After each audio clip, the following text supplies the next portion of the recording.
Ito po mga ka-GM, isa na ng mga Ford Ranger, no? Yan.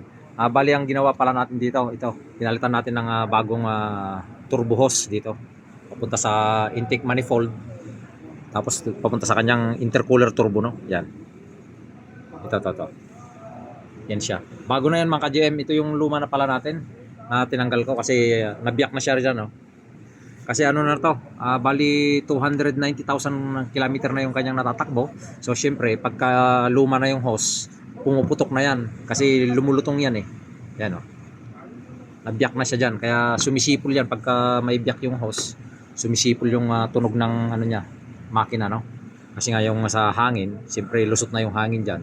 Kaya pinalitan natin ng bago. Tapos ito pala, yung kanyang drive belt o serpentine belt ay bago rin yan mga ka-GM. Yan o. Yun, makikita nyo. Bagong kabit din yan. Pinalitan ko rin yan. Tapos, yung kanyang tensioner.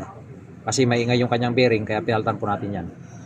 So, ayan po yung ginawa natin dito sa Ford Ranger na ito. Turbo hose, drive belt, saka yung kanyang tensioner bearing.